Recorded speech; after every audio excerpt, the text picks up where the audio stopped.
There are jump rings that I'm making with the new size, the smallest size that I've attempted, and they call it the Jens Pine design. This is a little bit larger one, and just trying to uh, show how I do it. I guess a demonstration, and I go with the kind of a carpenter's vise, and I try to go in one direction as far as with the way this is coiled. So I have it go around and add to the back of the coil, and then I cut in front of it so that the wire is coming up this way around it. But when I cut it, I move this wrench further back. This is just to wrap it around. There's a lot of trial and error to find the right size. So this one is about 27, let's see, hold on, 27 millimeters as far as diameter, and then this is 20 gauge. It shows up as about 1.5 millimeters. There was some cross multiplication from the other designs. There was two designs that I had on hand. So there was 1.6 millimeter thickness of wire with inside diameter of 4.7. There was another one with 1.2 millimeter thickness of wire. I believe that was 16 gauge with 31 millimeters inside diameter. The other one might have been 12, I'm not too sure. This one's a larger one. It's a small sample. But I had made a necklace in this size. Very large, I guess you could say men's chain. This was another necklace that was with a larger gauge wire. So the inside diameter has to be according to the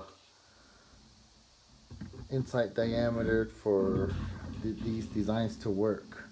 So I had cross multiplied these two designs and put in the 0.7 millimeter and cross multiply it with this design.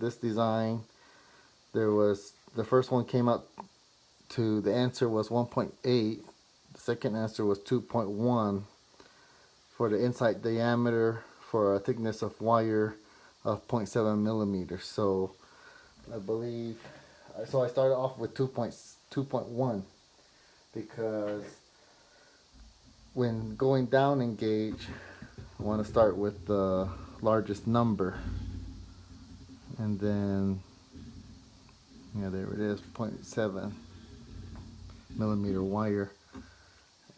You want to go with the thickest gauge when going down in gauge of wire being used. So that was 2. This one's showing, I'm trying to get all the edges. So this is about 2.6, 2.7. This caliper is not the most accurate. It kind of measures the same thing and it'll kind of be off by 0.1 millimeter. So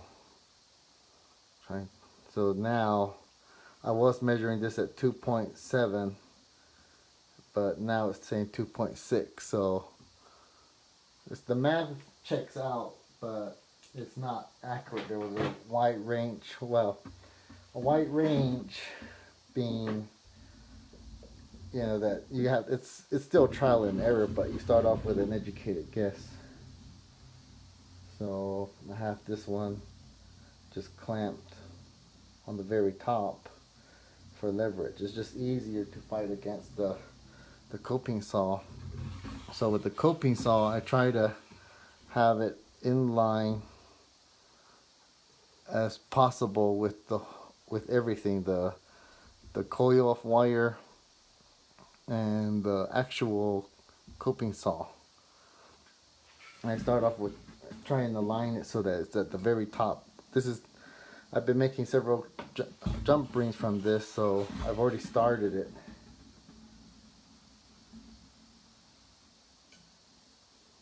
And it's actually not right on the center, so I'm having to tilt the coping saw blade a little bit. There's a groove. So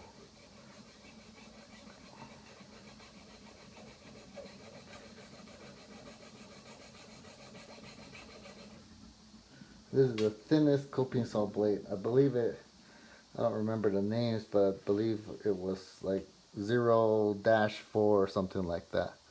So one single jump ring to add to the necklace. Well, it's about bracelet size now, but I'm shooting for a necklace size.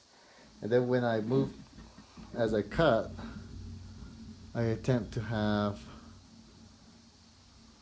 space from that metal guide. It could be a wooden dowel, it could be something plastic. I almost used a weed eater filament, the line.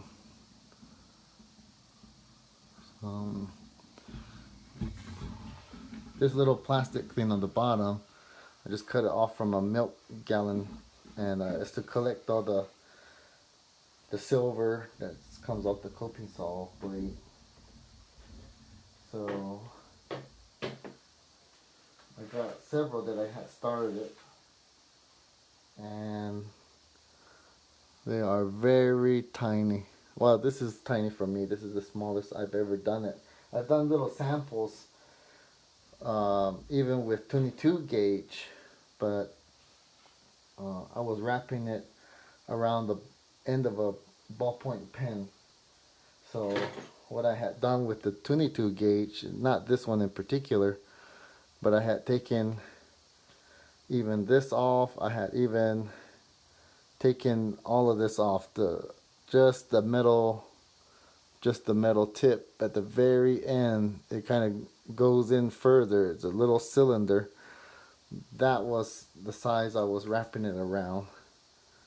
But I'm sure that maybe a smaller wrench, a little hex wrench, might do the trick with 22 gauge. But I'll go ahead and just continue with this one since I already found it. I found a really good ratio from diameter of the wire to the inside diameter of the jump ring.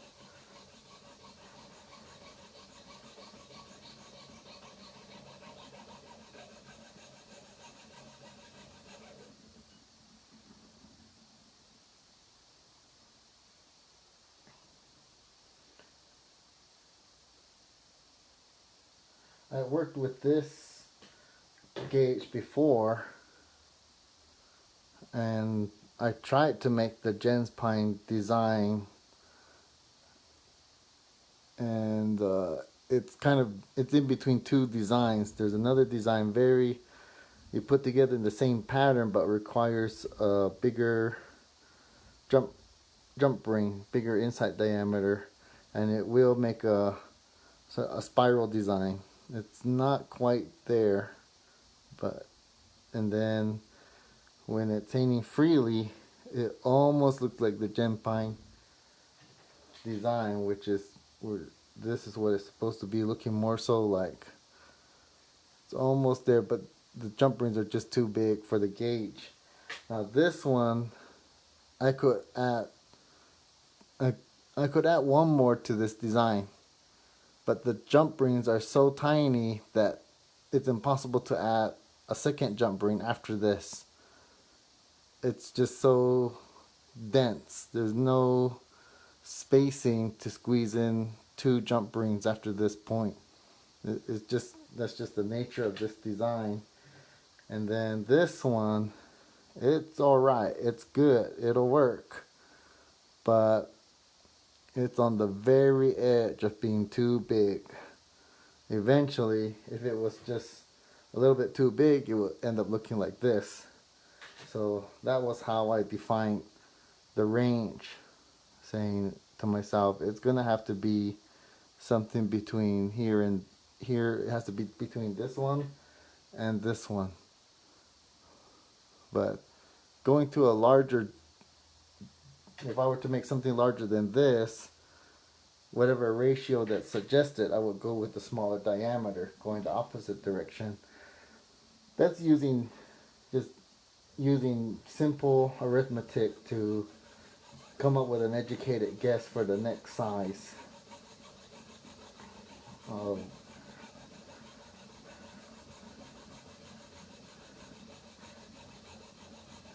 But when wrapping these different metals, there's the copper, silver. You can notice when you bend the wire and you try and wrap it around here, it wraps around it and then comes back out. So there's a spring to it. But there's really no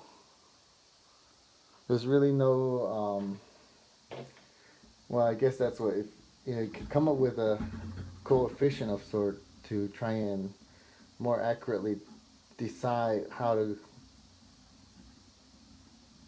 guess or know what to use to wrap the silver around. And but it's eventually, I think everything is just trial and error. This is for the coping saw blade that I'm using. That works on this kind of math. I mean, this kind of math works on this kind of a blade. If I were to use a thicker blade, the jump rings, and I use the same setup, the jump rings are going to end up smaller because there's going to be a bigger space, and you need to have it put together at a different size.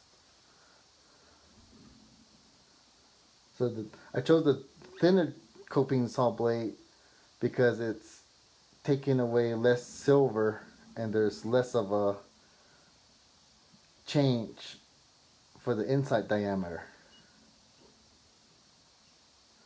Yeah. So when I start a new jump ring, I go up. So because the teeth on the coping saw blade are like triangles that are facing down.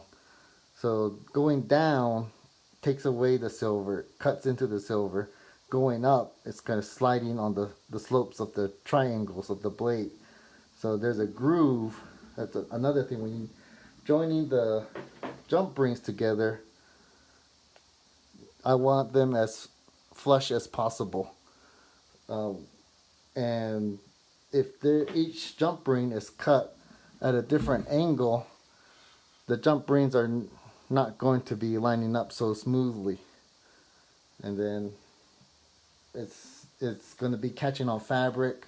You wear a sweater, wear something with long sleeve on a bracelet made out of this kind of a chain that's roughly made, too rough, it'll catch on to the threads.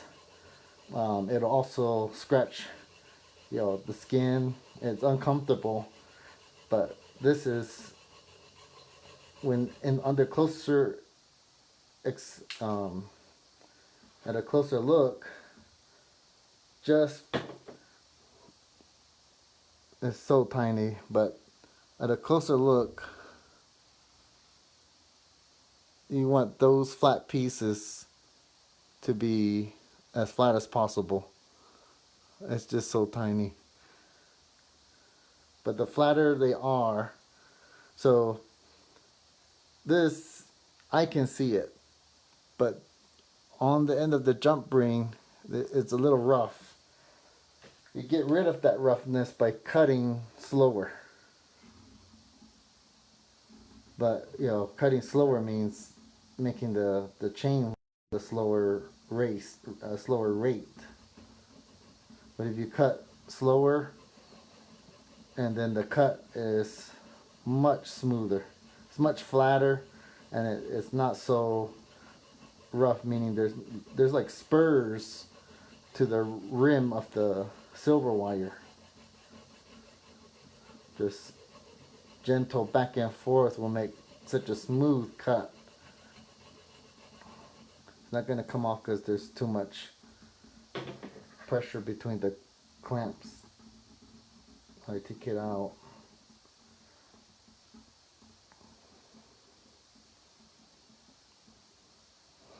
It's just so tiny. I wish I could show you, but I can draw it out. So there's, you can cut slower. So that was, it takes 2 cuts to make 1 jump ring. It's coming back around. You get the first cut, you cut into the first one. So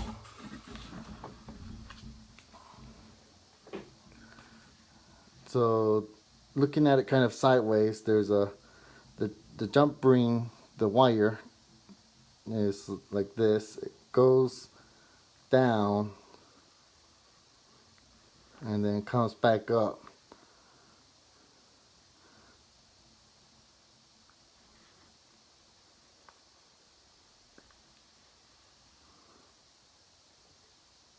Now when cutting in this direction too fast with the coping saw blade, you get like a flange. It's just a flap of silver that is right here, and when you put the ring, you put this jump ring together with 2 pliers, it's sharp. You can feel it. If you make a chain without taking that flap off, I use a file, a little tiny file. And the same thing on this side. If you were to see the other side of it, it'd be on the same side right here. If you were to see through it, sort of.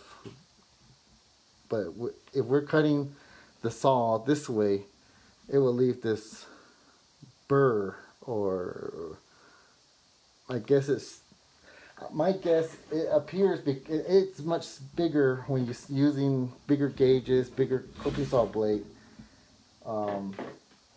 But when you're using something so tiny, it's really hard to show on the camera. So another view is when you're looking more straight onto the jump ring, and they're right next to each other because it's a coil. So the coil being it continues this way, and you're cutting right here. What happens is on the bottom, if you're cutting sort of angle in a downward way, you look up at the jump ring, you'll see that silver coming down right here. And my best guess is that the friction between the coping saw blade and the silver is so hot that it actually melts the silver.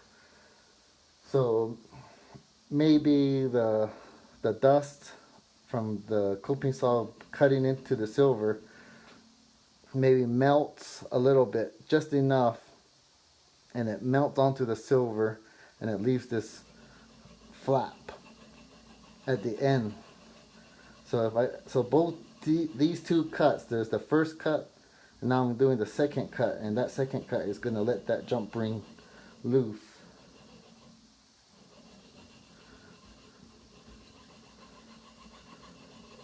You want to make sure this tool, or if it's a metal one, you don't want, these tools are harder metal than the coping saw blade. So if you hit that metal, it's going to dull the blade really fast. There we go. So under looking at it right here, it's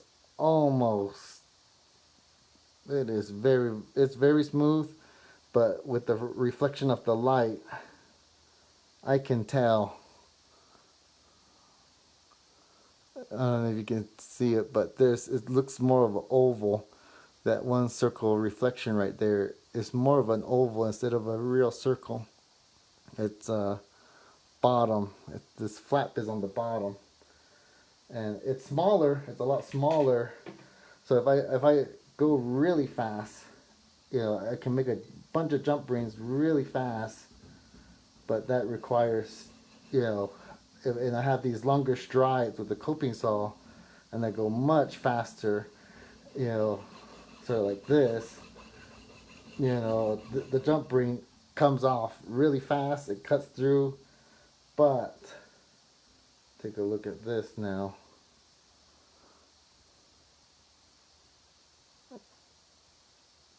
Right there, there's a reflection of it. It's so jagged.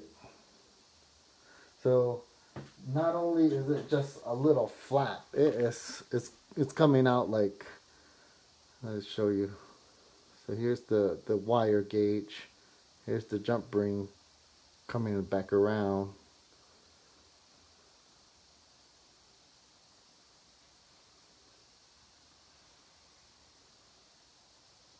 Well, anyway, this part, it is just like, it's just irregular. It's got these little, little shapes on here, and it is very rough, as opposed to just a single flap. That back and forth movement, I guess, is making, you know, its own axis flange. It's the same thing on this side.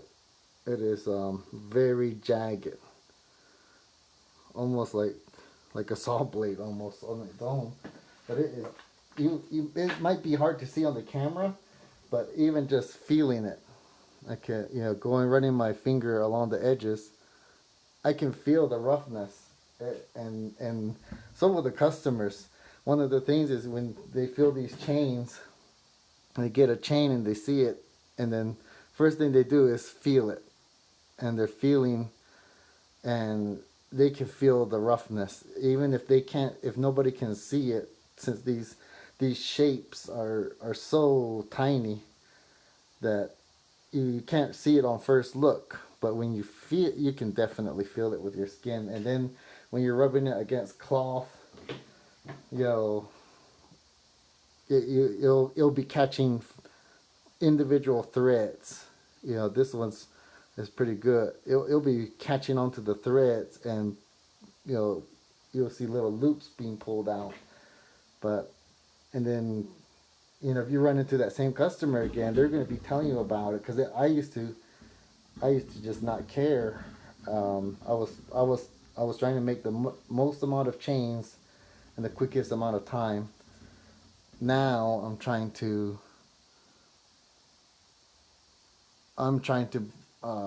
make the quality chain that can be enjoyed by most. So cutting the jump ring straighter, so might have not started out correctly. Like that's another thing. When going really fast with these coping saw blades, they're not the most accurate tools.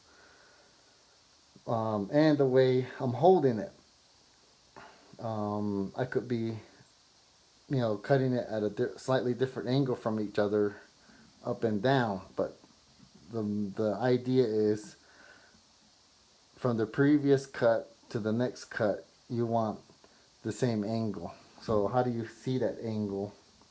If everything's this tiny, you can feel it with the coping saw blade. So now right there, it is almost, it feels like it's sliding on top of it. There's a groove there that was already made with the previous cut.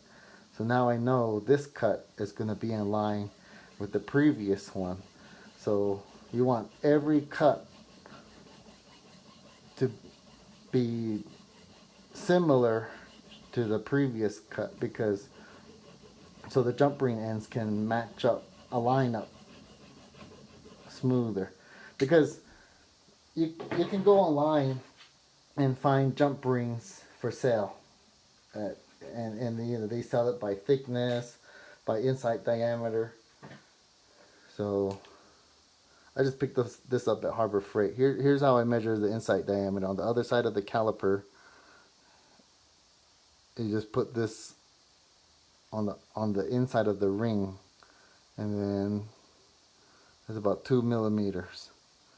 So this right here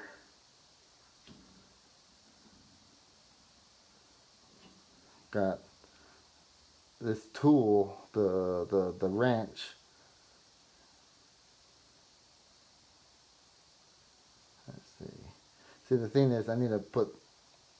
This is still not really put together. It's kind of more of a spring, like a section of a spring. So I'm not really getting a good accurate reading. Plus, this is not a real accurate tool. This is just from Harbor Freight.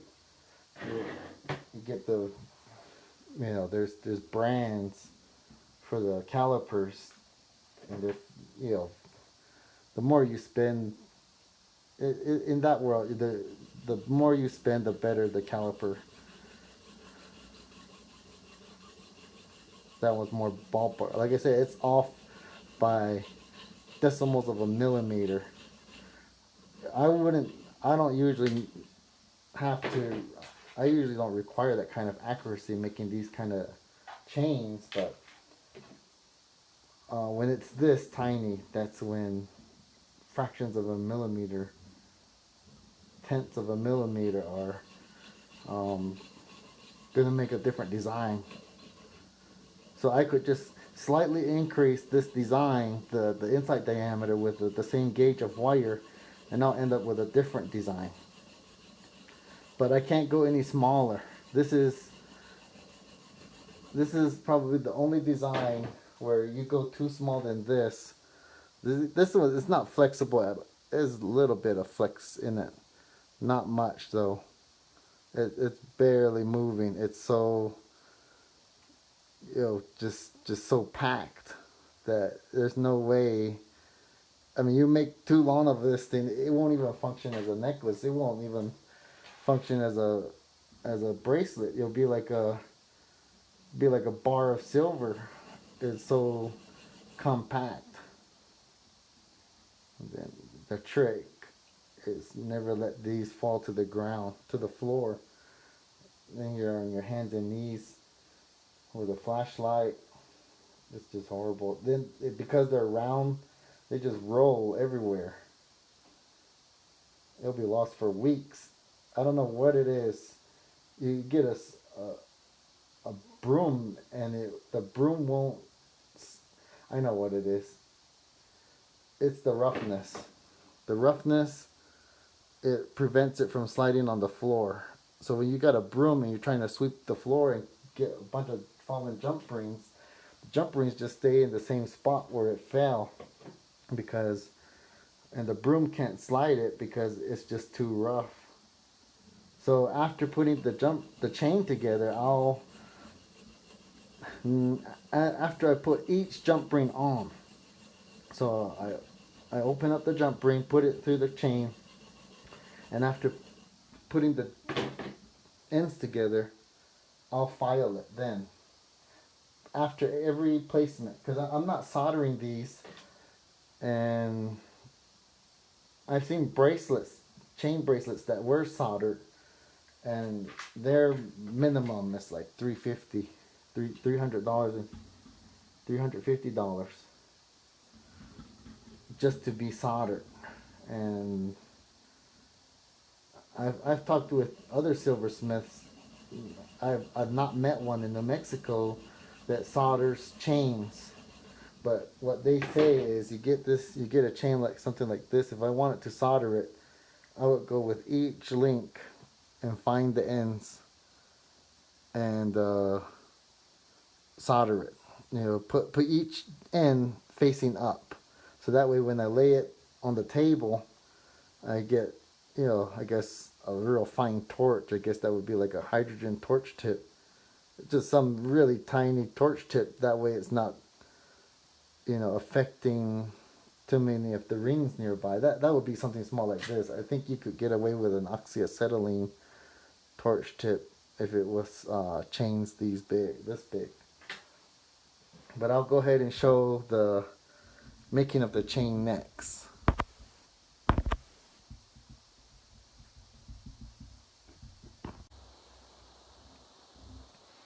Okay, got cut off for good reason. I had tested myself at IHS for the coronavirus, so came back negative that I don't have it, so that was good news.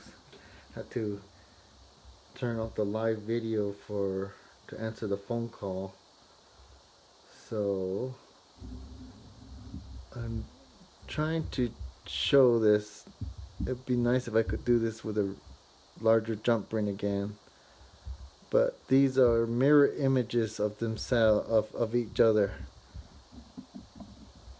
So look at the last jump ring and then look at the second to the last jump ring. The second to the last is closer to the end, and it's overlapping in the opposite direction. And then you look at the third jump ring, the one closest to my right hand index fingers, that one is overlapping in the opposite direction to my left hand thumb. So they're going in opposite directions, but it's a mirror image. So if I want to continue this one, it's gonna have to go through the last two jump rings. Trying to get this. There we go. It's gonna have to trying to get that focus. There we go.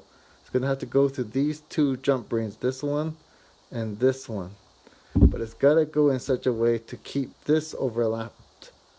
So it's gonna have to go in through, missed it, right here. It's gonna have to go in through these two jump rings. Oh,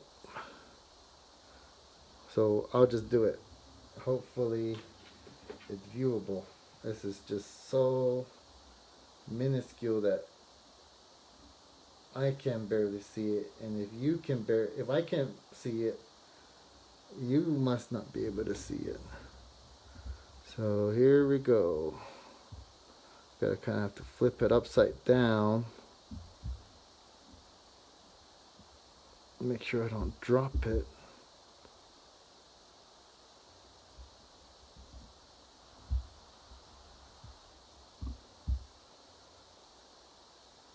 Let me grab this jump ring. So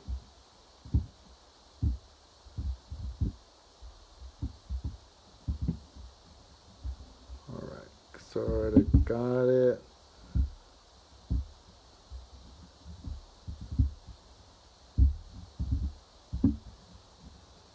Looks like I didn't. There we go. Didn't open up this jump ring as large as I should have.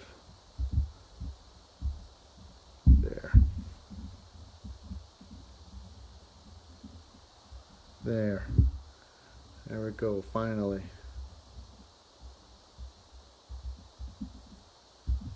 Right there. Okay, just gotta close it up now. That was tough. That really was tough just to get it in the right place. So here we go, closing it up. Now, this is still just a few jump rings. This is not, it's not set. The design is not set. There's still a chance of putting these together the wrong way. So we need to keep adding more jump rings before we can, well, to me it's so mentally exhausting in a way. It's exhausting to try and figure all this stuff out, that I don't like to walk away from it at this early of a stage. I put a lot of my jump rings in these medicine bottle, so I cut up a bunch already, and I just take out a few out. I like to use something with a cap, so that way it's if you tip it over, it doesn't all fall out, you know, onto the floor. That's happened too many times. I just work in a way where even if you make a mistake, you can at least get back to work without too much delay. So I like to hold the jump ring on the opposite side of its opening. So open it up pretty, and then I try and grab this the same exact way. So one of the easy ways to remember which way to do this is remember that the jump rings go and overlap each other in opposite directions when you look at every row. So the next row I'm adding to is to this one. Oh my gosh. Oh, it's so tiny. So, okay. There's these two jump rings. Let's see. This last one right here.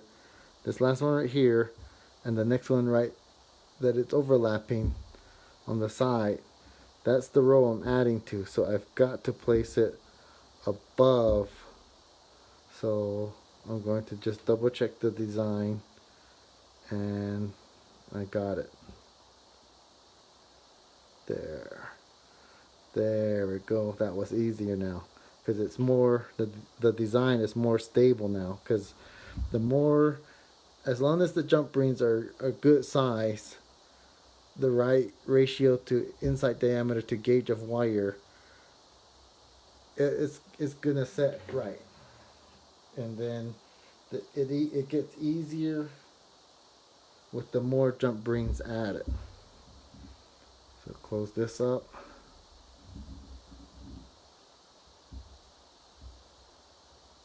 There.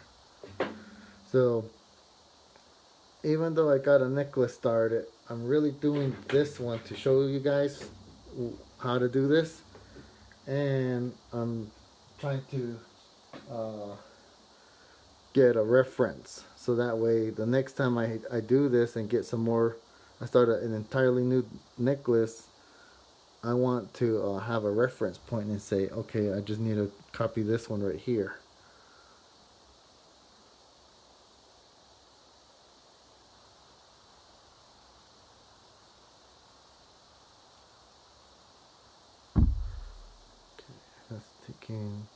So then there's two things that are really nice. I enjoy making these tiny jump rings for two reasons. With the coping saw, this is very easy to cut through. Of course, it cuts through so fast. The jump rings are faster to make with a thinner gauge. And then when they come out rough and I need to file it, it is so fast to file it.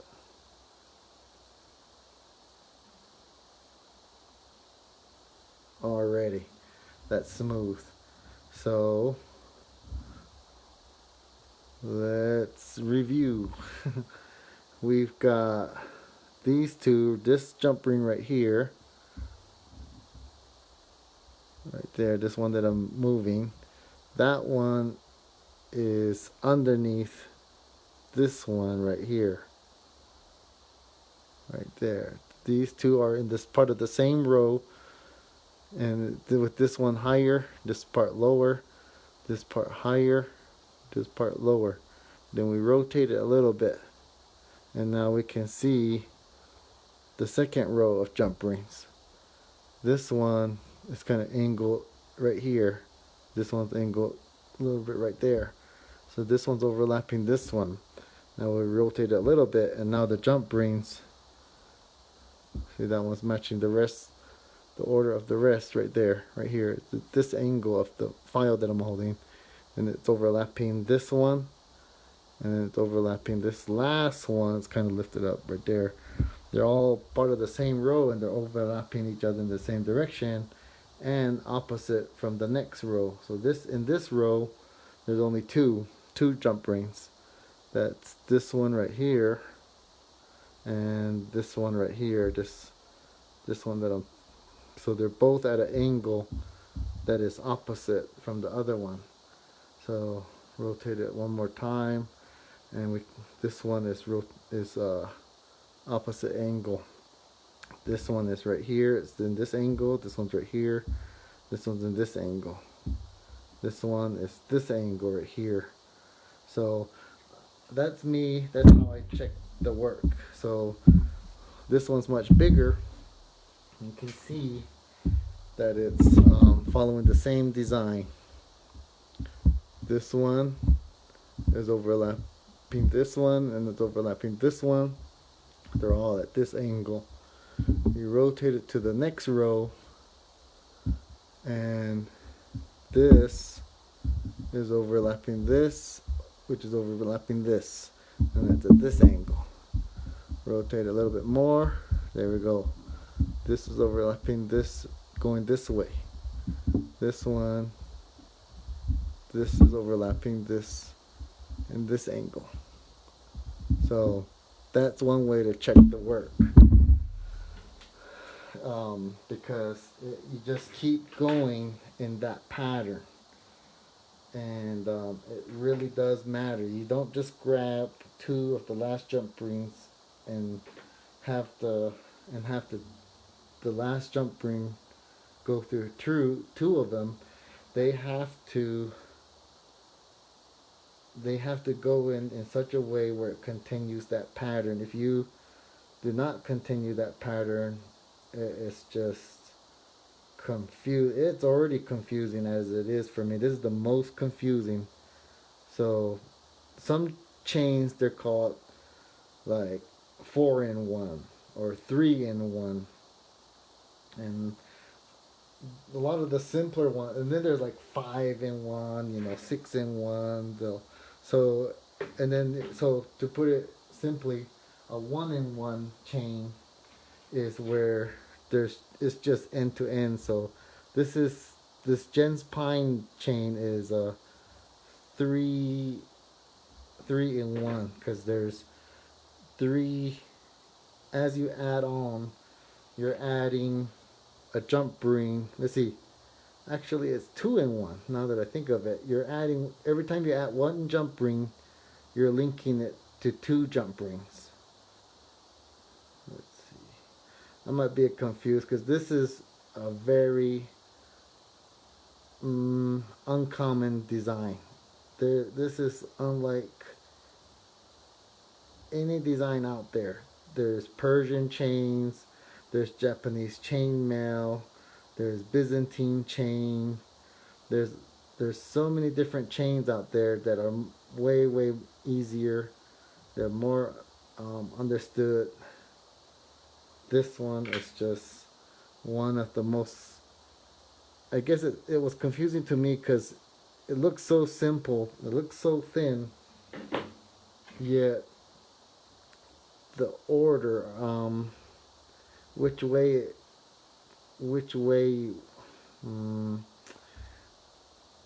I guess because if your jump rings really define how easy this is going to be.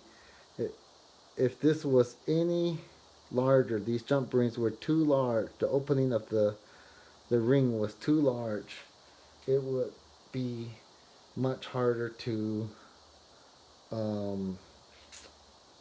organize the jump rings that are already laid down. So that's kind of the problem with this one. Okay, I'll show you. This one is doing it right. It is doing it right now. So even though the jump rings are in place, we can see that this last jump ring is at this angle. This middle one is kind of laying flat. And then there's this one right here. This one's going in the opposite direction. So right there, that's a mistake. I mean, it's not really a mistake. If I continue, it will continue, but it would be looking, it would start to curve, it would start to get, the opening in the jump rings would be so tiny you couldn't even add another one in. That's the part that was confusing. So this one is just because this is so loose, so I'm just gonna, there, that's how loose it is. I just fixed it by shifting it over. So this one is gonna be a lot harder to put together because these jump rings are gonna be moving until I keep adding more. The more I add, these earlier ones are gonna be stuck in place. So now this is correct. This one is overlapped by this one. This one's overlapped by that one. Move it over a little bit. It's the opposite direction. This one is overlapping this one. This one, this one. So this one, this is very, very, I don't know if you can tell, but it's not really keeping the design because it's just so loose. Maybe if I made a longer one. Yeah, when I did make it a longer one, it was easier to see. But with this one that's already long, you can see what the design, the repetitive design that it generally has. And it's just the same. It's the same one. It's identical. Let's see. Let me see if it's really truly identical. I started it a long time ago, just yesterday, 2 days ago. There we go. This one is mirror image. Let me try and line it up on my hands. Okay, so the last jump ring is going to be facing straight out. That one's this one right here. This last jump, oh, I just dropped it on the floor. It's so tiny. Oh my gosh. So it's always good to have a bright flashlight. It jump, even a little chain like that, it being polished silver comes out really nice. So let me lay this onto, I guess, like a screen here. Okay, here we go. There we go. There's that one. There's that one. Okay. Now, there, right there. So here's the last jump ring, of course. Now we look at the second one. The second one, for this one is angle. Oh no. We're right on right here. Nope. I thought it for a minute. Okay, so let me put them right next to each other. Right here. There it is.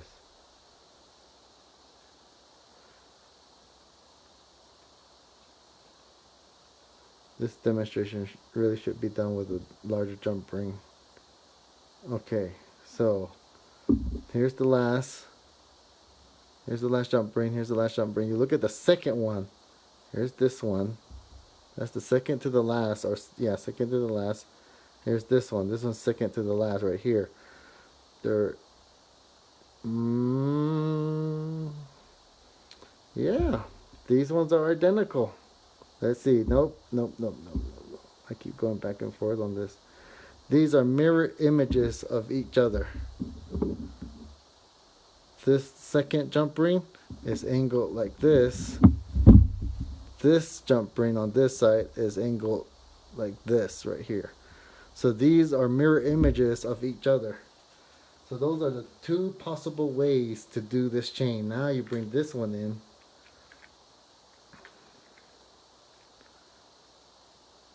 And now this one and the middle one are actually identical. This is an alternative way to make the same design chain, but in a mirror fashion. I guess this is a mirror of this design. So it's the same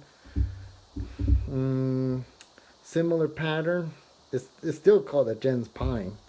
It's just mirror image. So these two are the two possible ways to do this chain. Now, like I said, when you're really at it, you're making these chains. You're gonna run in, and you make all. I made all the mistakes. I thought I was making a different mistake. This one is the 1-in-1. Trying to.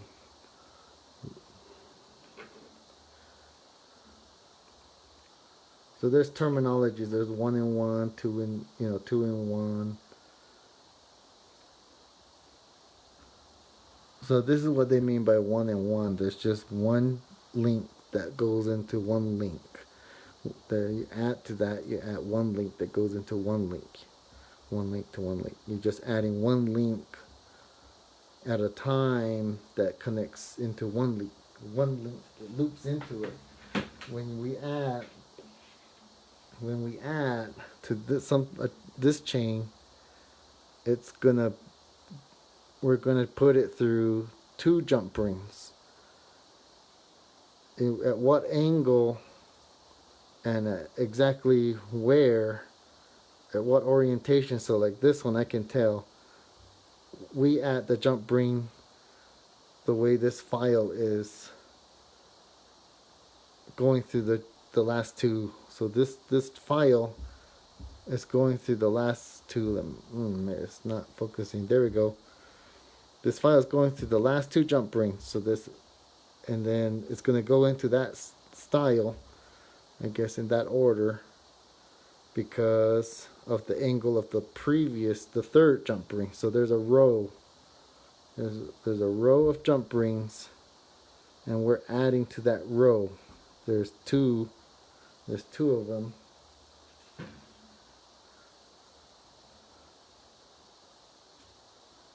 All right. There's these 2 jump rings. There's this one right here, this one, and there's this one.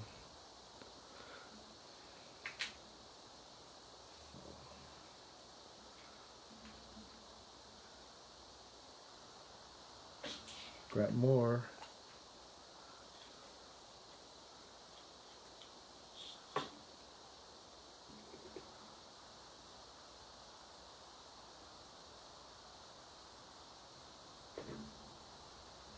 Open this. Now another one that I found out too, with bigger jump rings, I will file this before. I will file the jump ring before adding it to the chain.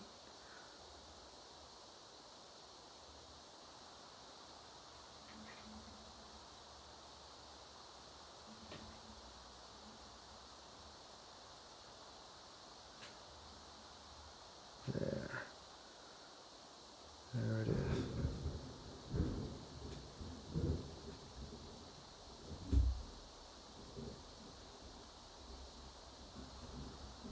There, I can see the design. That's really coming out now.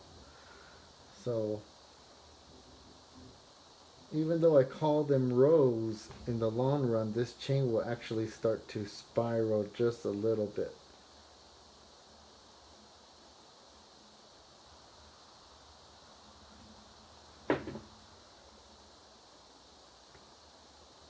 So my whole point was that there are, okay, so like you go to like YouTube, you search up Gens Pine, you try and find out how to make this chain, you learn all the details, and then you go, they'll have like a store link, and say you can buy jump rings from me, you can buy the pliers, you can buy the files, but they probably won't sell files, and then sometimes they're like aluminum.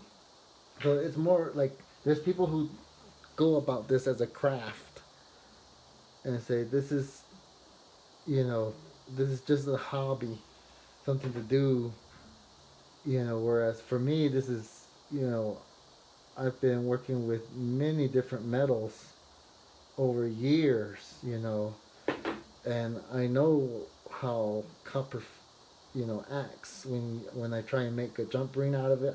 I've done it nickel and brass. Um, I know how to cut. I would say the trickiest one is copper, but you go about this, and there's people who are taking this at a different level of seriousness. So be careful when ordering jump rings. That's why I make my own. I'm trying to make a quality chain. I considered, this is not just a hobby. This is not just a craft. This is not, this necklace, would normally retail for a couple $100, but I wholesale these chains as well, and um, and and I would expect that there is a certain level of respect that's passed down with the seriousness that I um, make these chains. So I would rather make my own jump rings, and start with a round wire, um, form the round wire into a chain, and instead of buying retail jump rings, that's another thing to think about is what pricing goes into the jump ring. So they'll make it out of aluminum, and then they'll give it like a coating. So it'll be like blue or even black. And then on top of that coating is a clear coat of some sort, maybe acrylic or something. And that's just to keep the color on the metal, because if you try and file it, it'll scratch off. First, you're gonna hit that. It's like it feels like a clear plastic of some sort.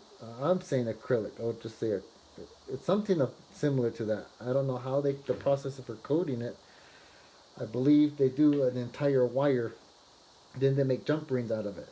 Now, how they cut the jump rings out is something that um, I'm not too sure on my own. It's I imagine it's going through a machine, and this machine, when I look at the ends of the jump ring, they're not flat, and you can't join it flush with the previous. I mean, with its own self, because it seems to have been cut with a wire cutter. So when you're coping sawing jump ring, I have this bigger loop. I'll take apart one of these actually, since we're been staring at tiny jump rings this whole time. We'll take apart this one. So you see the, oh, there we go. So this is it closed together. Now I'm going to separate it right there. Now if we look at this jump ring, it's flat on each end for the most part. I'll even have it reflect some light right there. See there? It's able to uniformly reflect light because it's so flat. It almost has a mirror quality to it. Well, just because it's silver. So each end is very flat. And so when I join it together, because it's cut with a coping saw and not a wire cutter, I can join the ends of this jump ring very flush to each other. And then all I would need to do is file it, and it just becomes so smooth.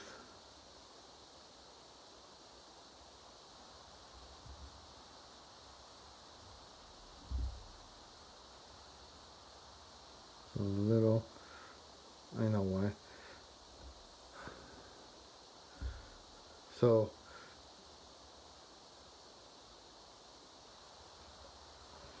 So these jump rings can be joined so close to each other. I'm gonna let this. There we go. The joint is right at the tip of my thumbnail. It is almost invisible. So that's the point. And then when you wear this, with a long sleeve shirt as a bracelet or even on a necklace, it moving around is not gonna pull out the individual strands. That's the whole point behind. Not that's not really the point. Well, yeah, that's one of the things that it needs to be functional in my mind. This is going to be worn. I want it to be worn.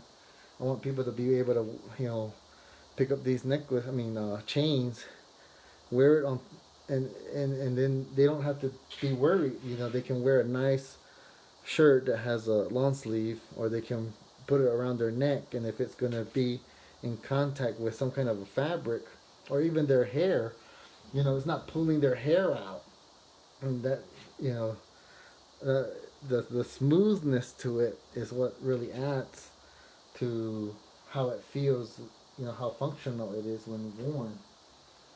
So it's got to be functional in a way that it's not tearing up the clothes. It's got to be functional so that it's not so doesn't have sharp edges, so that it's able to grab, not scratch you, and it's got to be at a level of craftsmanship, so that way I can wholesale it to other jewelers who are making pendants.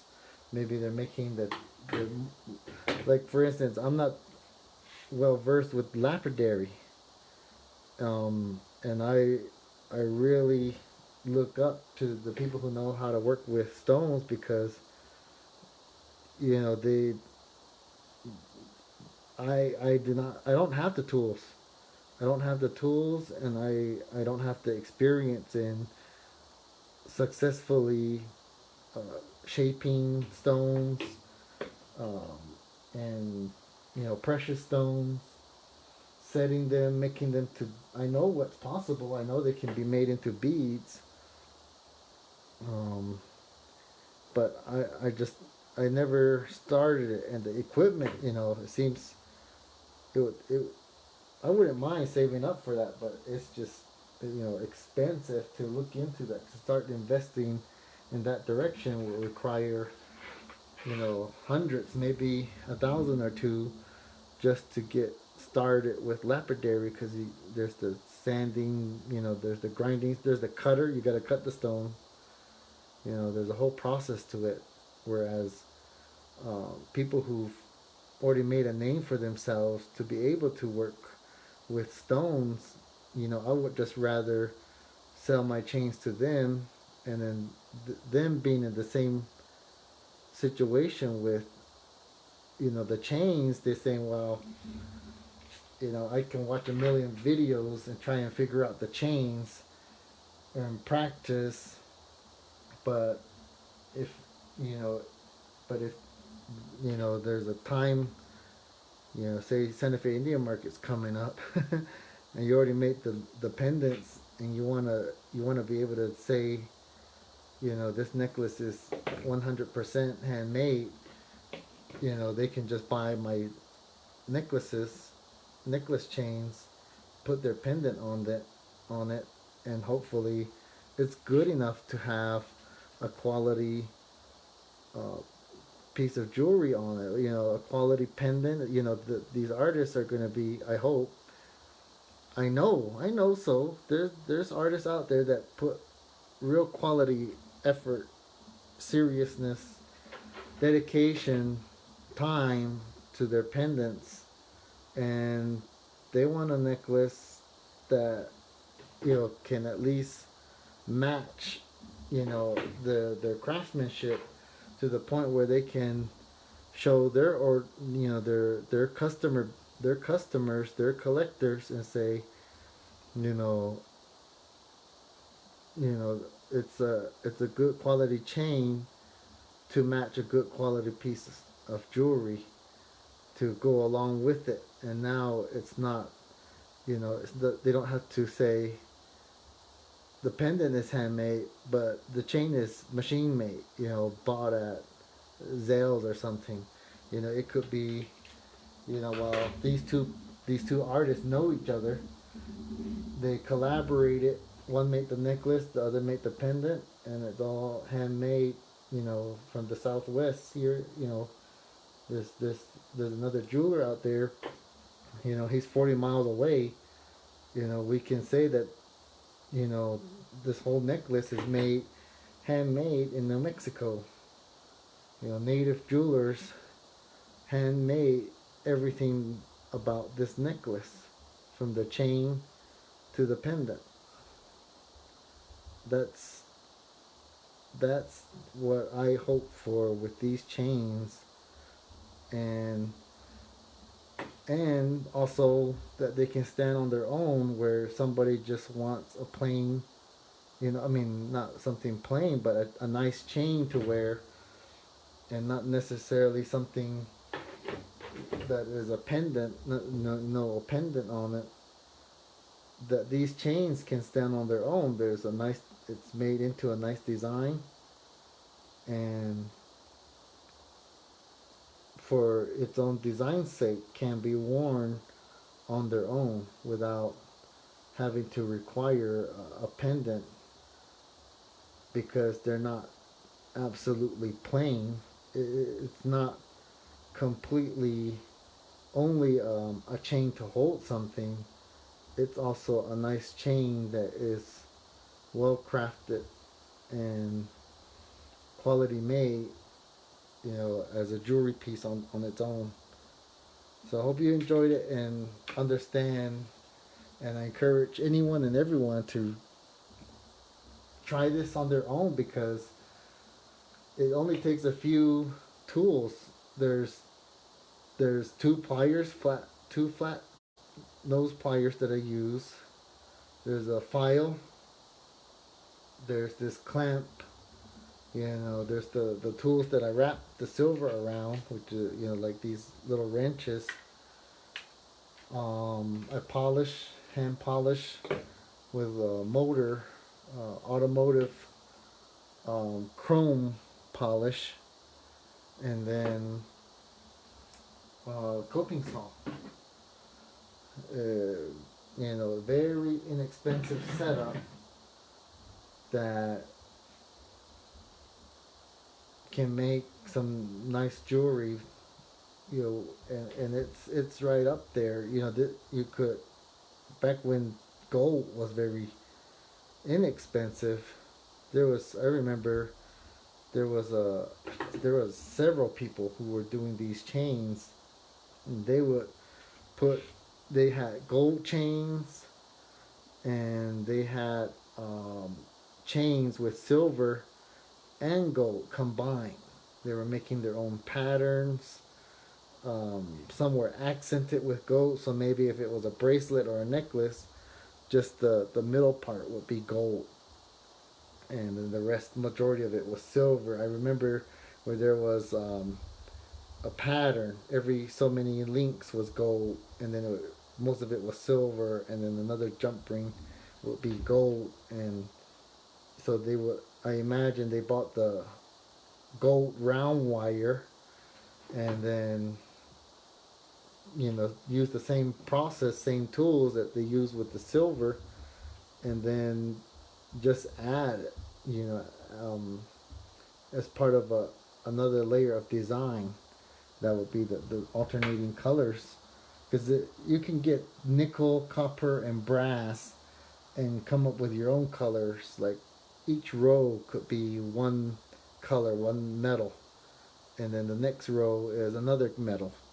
So this is just, you could think of this as, this is just solid silver throughout the entire design, but the design itself can be modified with just differing materials, different colors, and the look of copper, it could be silver, copper, silver, brass, the brass really comes out yellow. It looks, some people mistake it as gold, not to be misleading people, but the look is is is really nice. It works. Those three colors: silver, copper, brass. You know, in this economy, you know, I think anyone would know that the brass is not, can't be mistaken as gold, but just to have that golden color, you know, it is very nice, because if you want that much, you want that color to be more prominent in the jewelry piece, the piece is going to be worth you're going to have to spend hundreds of dollars for just a few, you know, to be used in one necklace or one bracelet, you know, because the gold is just it's up, it's really up there. I don't know what it is now, but it's on a, it's not an option for someone like me to be using gold and um, combining it with the jewelry at this point, but it was possible years ago. Um, I would say in the 90s. I remember walking around at jewelry shows. For instance, I remember at the Flagstaff show at at the museum over there, Flagstaff Museum, there in the Zuni show, there were uh, maybe three jewelers that had uh, chains. One jeweler definitely had a bracelet that was all gold. There were other jewelers that had gold and silver mixed in differing patterns. Um, there was only a few different chain designs. The way the links were hooked up together, there wasn't many um, different designs. They were all using the Byzantine design, but the the way they creatively used gold and silver in their jewelry was amazing. It really was um, nice to see gold in jewelry back then. Now, you know, unless you know, there's just no way you're gonna have to pass the cost of gold along with the price of your jewelry, because just because of the gold being so high per ounce. Everything's per ounce, so silver silver is priced per ounce. Um, Gold is per ounce. So 1 ounce, last I checked, was $3,000 for 1 ounce of gold, and that's not really much. But um, you put in 3 ounces of gold in a necklace, I might not ever sell it.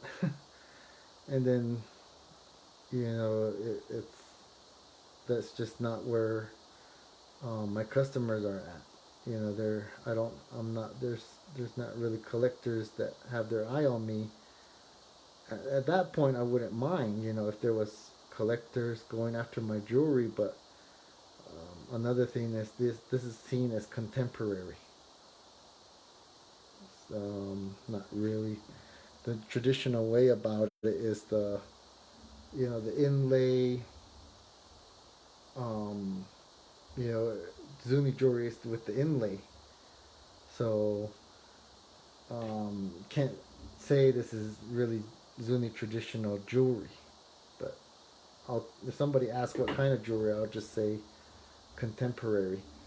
And what's kind of funny is this design, this itself, I did learn on YouTube.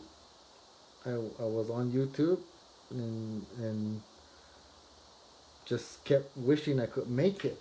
5 years later, I was able to, just out of trial and error. I try and reduce the trial and error as often as possible, but there's just no way about it. I mean, for me at least, I can try it. If it doesn't work, I'll try something slightly different until I get it right, or I'll just watch more YouTube videos until I get it right. So this is as much as I had done. There's several feet. I don't know how much feet, but there's several feet of wire still left. And then I just polish all the way, a large section of it. I'll polish it before I even wrap it around the tool, which is this one right here. But I'll show you how I do that. I use the same tool I used to grab it for coping sawing. And this is just a carpenter's vise.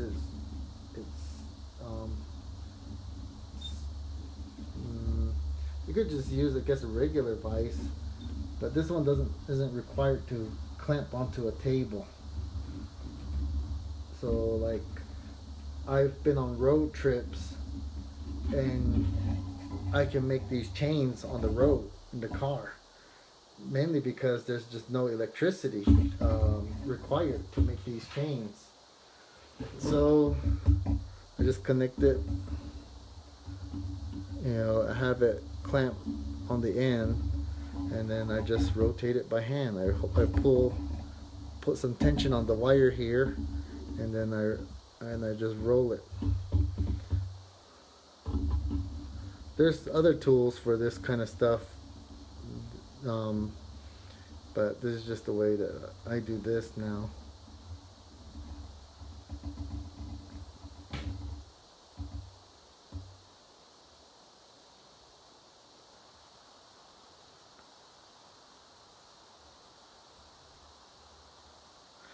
And I used to wear rubber gloves whenever handling the silver. So after polishing it, I used to wear rubber gloves. But I guess the metal and the rubber being so thin, I would have holes in the rubber gloves in no time. I would wear out the rubber gloves, maybe a pair an hour, or a pair every half hour. And it just, I was going through rubber gloves as I worked through the day, that I finally experimented and I said, well, what if I just cleaned my hands more often? And that does the trick. I just use a bar of, any kind of soap, a bar of soap, and just keep my mainly my fingertips. It's the only thing that's really touching the silver, and as long as I keep my hands clean, this the necklace will be finished without even having to tarnish it. So I polish it once. I polished the silver once. I polished this wire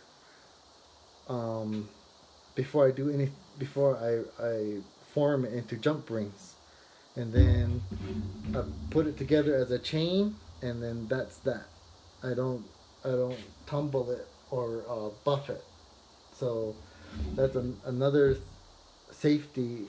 You really, a lot of the jewelers know that it's pretty much impossible, or shouldn't be attempted, to buff with a buffing motor and a buffing wheel, to buff the chains, because there's stories of people losing fingers or just outright destroying the chain. And that buffing a chain is a very dangerous thing to do. That is just advised to be avoided altogether.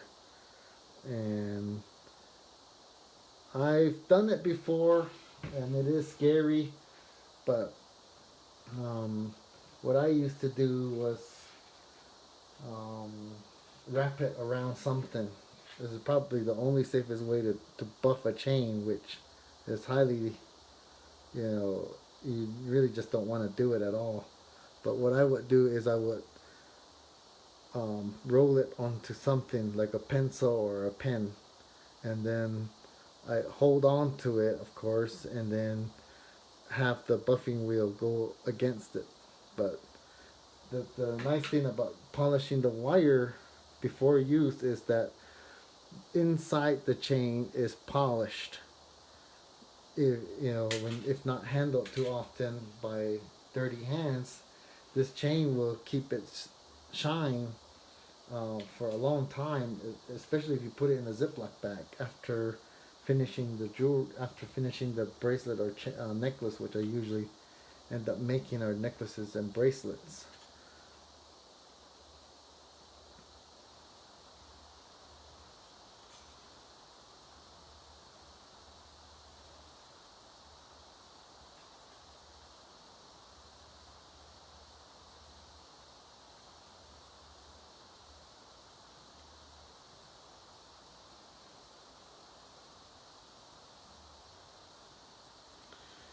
Okay, so that's good. Good length. I just do that much at a time just because of the length of the tool, plus it's a good um, distance within the vise.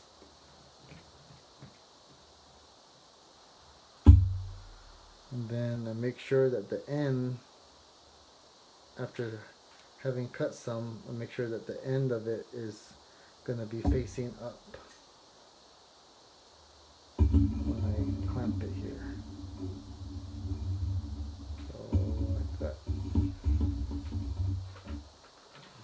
So this plastic that I rested on, it's just a piece of milk, a milk jug, a 1 gallon milk jug, so that way it collects the silver.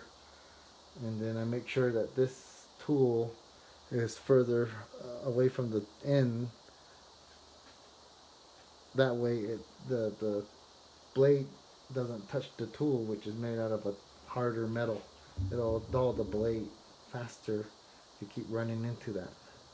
There, found the groove really fast that time. Sometimes it takes me a while.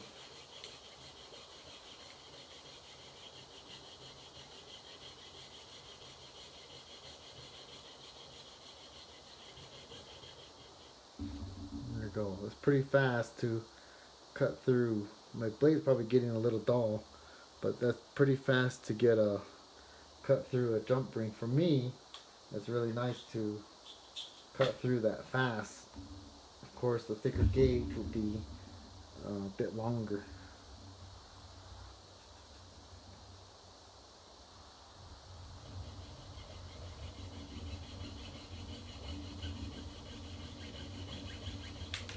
Oh. So one of my fears is having the jump rings fall to the floor. These are too tiny to find, and then they're round, so they roll around. It's a headache trying to find, you know, the jump rings after they fall on the floor.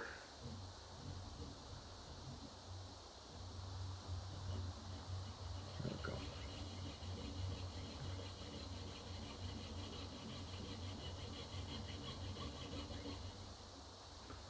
So as it gets further, after cutting further into with the vise holding onto the jump rings, and I pry off not really pry, but get the jump ring with this smaller tool. There we go.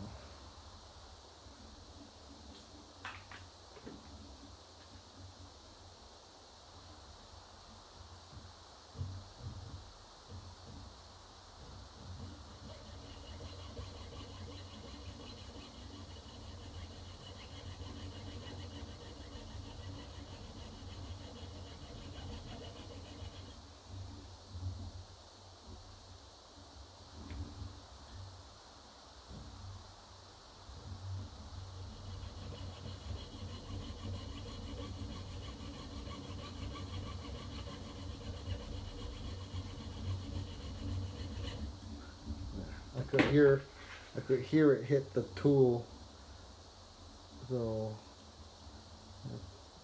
just making my blade more dull. The more often I hit the tip of it.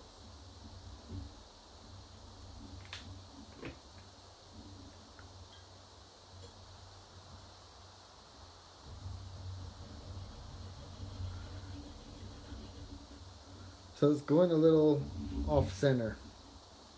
It'd be nice if, so the lip is right there. I would like to be cutting it right here, but it's kind of going sideways, so I'm right there. I'm cutting it, and then so to fix that, I'm kind of, instead of cutting straight on like this, I'm kind of cutting at an angle just a little bit, so that way it can start to cut more in the center.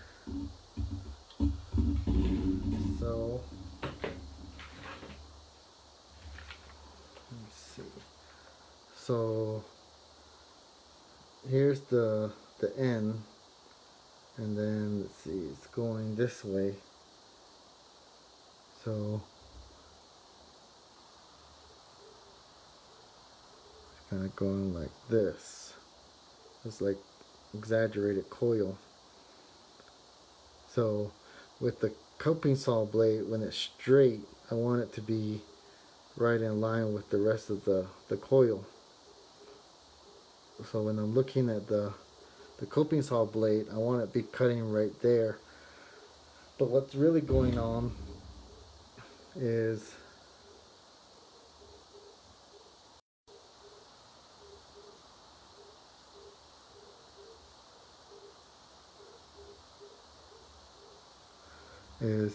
this is more off center, and I'm cutting with the coping saw more like this. So with this one, the jump rings are going to be like this with the flat ends right here.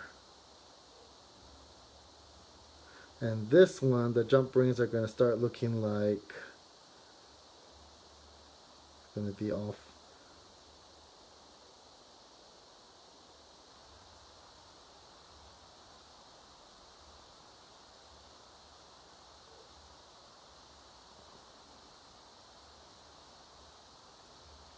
It's going to start looking more like that. And when it cut like this, this is what I want. This is what's actually starting to happen. I'm exaggerating, of course, but if I don't fix it or try to fix it by changing the angle that I'm cutting at, the jump rings are going to be cut worse and worse. So I'm just going to rotate this, the orientation of it, a little bit further.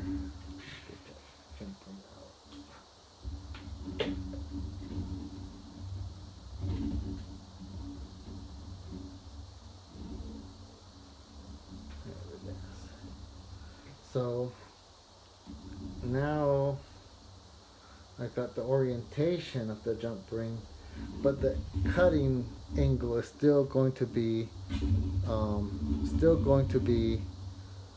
let's see, still going to be kind of sideways like this. I want it to be straight up and down on the line, but it's actually off a little bit like this and cutting closer to the edge. So I'm going to fix that.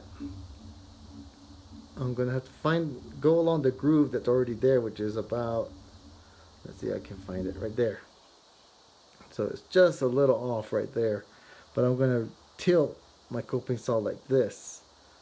So it's going to be cutting at a little bit of an angle, so that way it starts going in this direction, because just going straight is not going to fix it. It's just going to continue with every jump ring coming up next. There it is. So I rotate my coping saw blade just a little bit, because if I just start cutting it the way I wanted it, so that's another problem too. And the coping saw blade just caught onto it. So I hit that metal, so the coping saw blade has some of those blades kind of turned in different directions, and now it's not cutting so smoothly. So it grabbed that coil and just kind of unraveled it a little bit. There we go.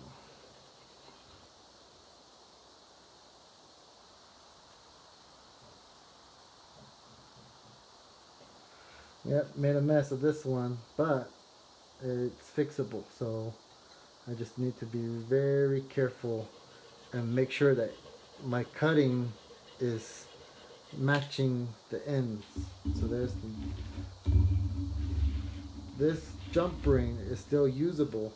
It could have turned out to be so messed up that it's unusable, but under further inspection, a lot of the edges is still really flat. Both of there's two edges, of course, the first cut and then the second cut. So those cuts, just visually looking at it, it's pretty flat, so it's going to line up. Now this one is kind of an unraveled coil right here, not by much, but it's enough to possibly mess up the next jump ring. So I'm going to just press it back into place by hand, get the jump rings lined up, and then cut and just rotate my coping saw a little bit more.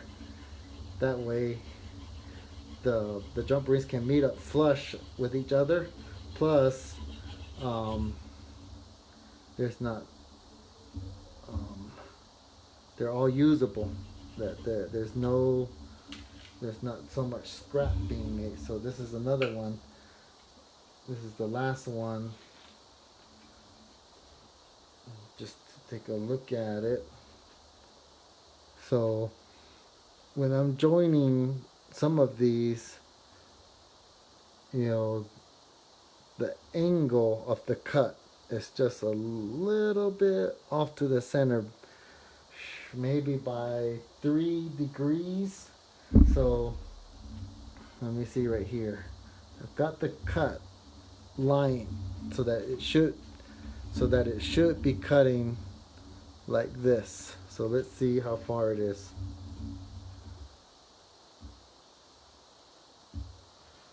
It's actually okay, so it's actually correcting itself. Get it on the camera right here. It's right on. Let me see. Hold on. Let me. Okay, yeah. See, it's in the groove already. So it's back to being perfect now. So just two, I don't know, 3 maybe. Cutting 2 or 3 jump rings at a slight angle was enough to bring it back to the way it's supposed to be cut. So these little tips hopefully can help anybody to make a quality chain that is good enough to be comfortable to wear, to be able to you know, accent a nice pendant. I'm cutting crooked now because I put the coil on crooked to the wood, and I'm looking at the orientation of the coil. So you know, everything, I guess you could say this is almost freestyle. You know, I don't have a jig, or I don't have a guide, but there, you know, just by holding it freehand, you know, that there's still a level of accuracy that can be observed and measured and practiced with this method that I'm putting that I'm cutting these jump rings with. Use this method of alignment and correcting, as because the blade, as it gets more dull, it'll eventually start cutting crooked. It'll start to cut that coil into a different angle, and not all blades get dull in the same way. Like I really tried to avoid that tool back here, cutting this tool with the part of it that's in the coil, but every time I hit it, it's going to be messing up the coping saw blade.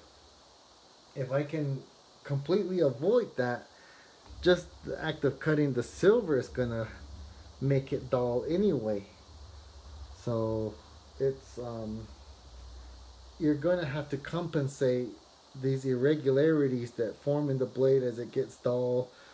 Um, I most silver is, you know, made well, but it's every once in a while it feels like the consistency of the silver, some parts of the wire get tough and some parts of it get softer. um I don't know if it's in my mind, but that seems to, it really changed the direction of the coping saw. You know, it's a you know, like right now, if I just sit and do nothing but cut jump rings out of these coils, eventually you'll feel the sensitivity. Eventually, I'll feel the sensitivity of the the material.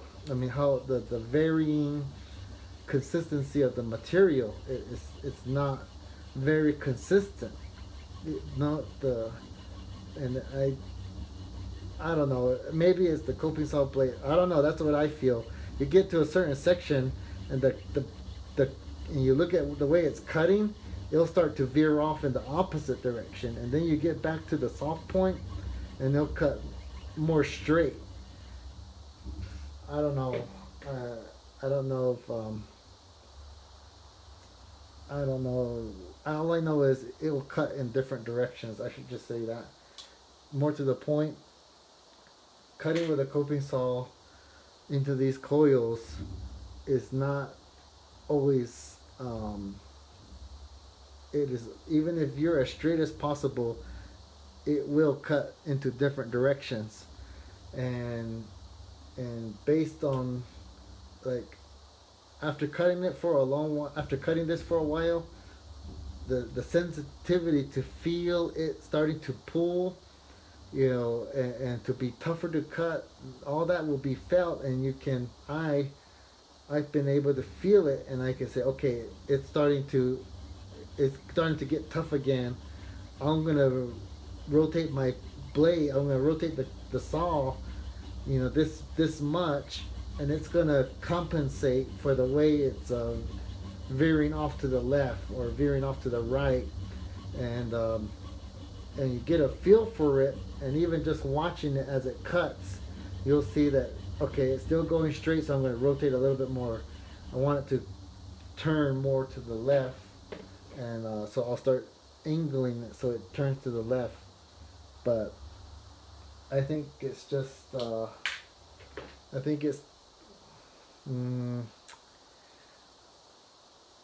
I want to say it's the combination of the silver consistency with the blade, but I guess in the real world that's not supposed to, I mean, ideal is the silver supposed to be the same. I think coping saw blades are, I don't know, I've never looked this up, but I guess I'm just speculating a lot now. But it would be interesting to look at how coping saw blades are made. It would be interesting to see how the silver, sterling silver, is rolled out, and you know how consistent can we expect? Because I know there's sterling silver is, I believe, 97% silver, and the rest is mostly copper, and then I think it's a bunch of other stuff like nickel. That's added, and that makes up most of that last remaining 3% is copper, and I think the rest of it, you know, there's, so it's sterling silver is 97% silver, and then 3% copper, and then maybe like 1 or something less than 1% is some other stuff like nickel. But that copper, you can feel it. You can, if you buy fine silver, it cuts way softer. The copper makes the sterling silver way more harder. Makes it more like a spring, because working with copper, the copper has it's harder and more of a has a more of a spring. It's not it's kind of resisting to form. You know, you make a coil like this out of solid copper, and whatever you're wrapping it around, it's gonna spring back. But the sterling silver is all right. It's good enough. It's just when you get into thicker gauges like 10 gauge, which you know, it's ridiculous. Most people don't work with 10 gauge. I believe this is 12 gauge right here. No one's gonna be working with 12 gauge, or it's rare. I think this is more realistic because a chain this thick is not really so thick. It's actually maybe ideal or more favorable and be considered more likely as a women's chain because you know, no one wants to, or you know, like a biker style, you know, be um, with this kind of a giant chain, maybe like a seen as a masculine chain or a men's chain, but something like this, I think is more prone to be called a women's chain. At least that's what I was hoping when I was making these smaller chains and smaller jump rings. But if you got any questions, feel free to message, or just put in the comments. And if you're working on your own, trying to get started, you know, you can get fancier tools. You know, like I said, there's a lot of new tools out on Rio Grande. At Rio Grande, the one based out of Albuquerque, they really go into research and design of many different tools. But feel free to contact me and ask me questions more about this jewelry. And next thing, I'll probably be posting a necklace of this for sale next. There you go. It's Jenspind, Jenspind. You were to go on YouTube and find out how to make this chain. They're going to be saying, you know, put these two jump rings together, and put a third jump ring through both of them, and then, you know, allow them to overlap, and just keep going. I've not seen a single video that truly explains the whole thing, because I was going along, and you can end up with some really weird designs that don't work. For instance, so this design, you go out to a jewelry store, you go out to any art show, and you probably not gonna see this kind of chain. That's one of the reasons why I enjoy doing this chain. See, this is, so I got a file that is really it goes to a point, and at the point it's a more duller file, and it doesn't, the teeth on it, you know, the grit is not so thick, so it doesn't really get the silver rough, but it's enough to take the rough edges off the ends that met up. So that's what I'm doing right now, is I'm just filing the edges off. And then sometimes, I don't know why, I try not to do this, but with this particular one, this side is a little higher, so when I put the jump ring together, it's more like this, and this top part right here, when I run my finger around it, I can feel the corner of that top jump ring. So I'm going to squeeze it together. And when I look at another one, is when working with this such a tiny jump ring, it's nice to have the silver pre-polished, and now I can see with the reflection of the light that it truly is out of more oval than a circle. This is supposed to be a circle jump ring. There we go. So like I'm supposed to be wearing glasses. I can't get any because can't get any glasses because there's no one, the coronavirus and all that is keeping everything closed. So there, I can feel it, and it is much smoother. It is very smooth. I just can feel a little bit on the side right here. There we go. It is, I can feel it. Even though I can't see it, I can feel it. So, so I'm this far along now.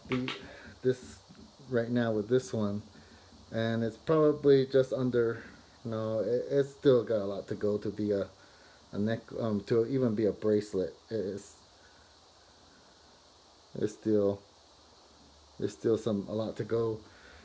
This was like a little over 24 hours of work. Not continuous. Waking 8 hours of sleep. Doing other stuff.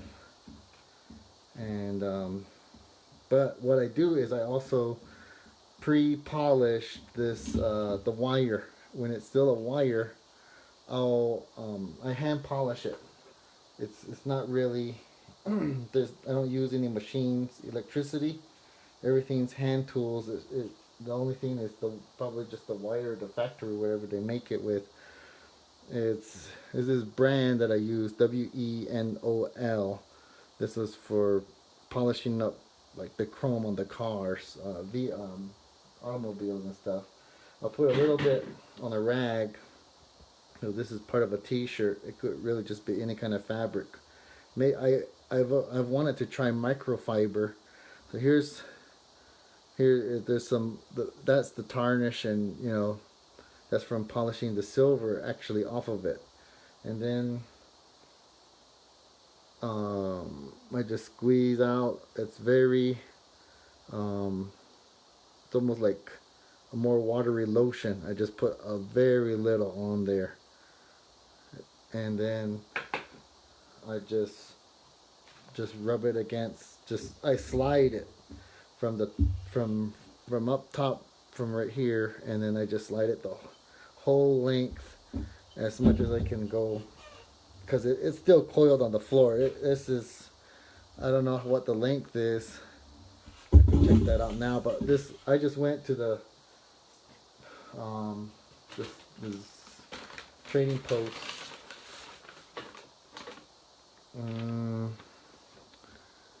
And I cannot read that guy's handwriting. Let's see. Came out to 30, about a little over 21. So that 315 is the coping saw blades. The 4-0 is the smallest size that they had. Oh man, I cannot read it. Somewhere in this, there's the length of it. I should have kept track of it.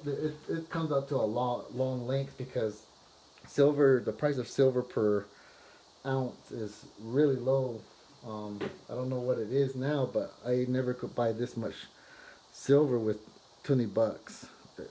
It's a really good time to buy up. If you got the money, save up, buy some silver, and just wait till the economy comes back where people are allowed to travel and buy silver. Like over here, summer is it. If you got some inventory and you wholesale it to the neighboring stores, the neighboring stores are going to want it, but they're closed now. But typical summer, they'll buy every chain that I've ever bought. If one gallery or whatever, one retailer doesn't buy one of the chains, I'll for sure sell it somewhere. And I don't make too much at a time. I take my time. And so this is the tiniest I've ever worked with, and this has to be the second tiniest, and that's still very thick. This is the same gauge at 20 gauge, but it's a mistake. It's just not uniform. It's not really a nice pattern as far as this one goes compared to this one. This one's got just consistency through the whole length, and that's a large each design has its own look. And in reality, when you look at this to the length of it, it kind of spirals. It wants to do that. So if I try and straighten it out, but I let it hang down, it's gonna want to spiral a little bit.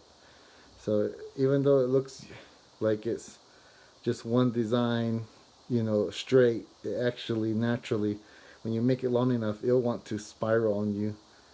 So it kind of has a little twist to it. But that's unless you get to like this length. When you're first starting out and you're trying to figure it out, it's not so obvious that it's going to start spiraling.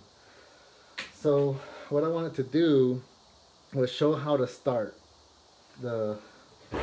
So I'm going to start off with two jump rings and close them. Because when I cut them off a spiral like this one, it's gonna be mix match. It's gonna be kind of like this.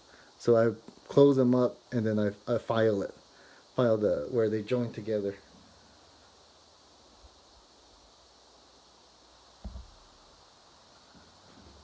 So here we go. So I just use two flat nose pliers. Flat nose because they're not gonna leave too much indentions. I probably need a new pliers because the edge is just like chewed up. It's not, the ends are not flat, but the surface is flat. So you want to get it as close as edge to edge as possible. Again, I'm checking if one is higher than the other, and it is. Sometimes it isn't, and sometimes the cut is so smooth that when you join it together, you don't even need to file it after joining it together.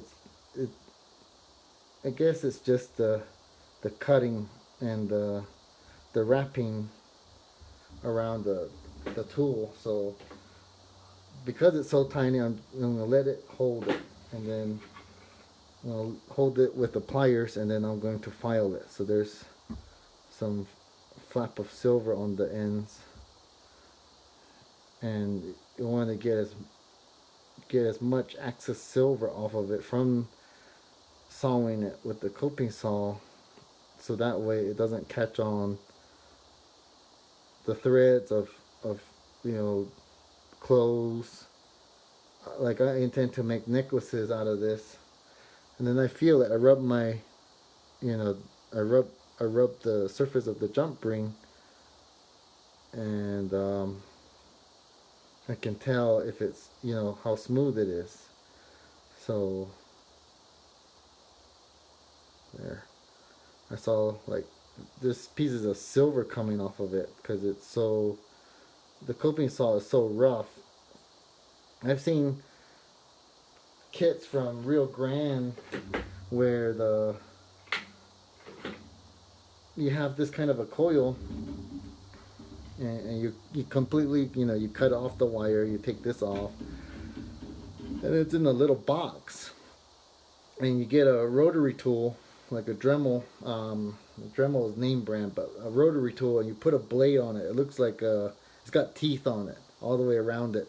Anyway, you put it in a little box that has a little window, and then through that window it's just a guide for the blade, and you just cut it, and it'll cut through fast.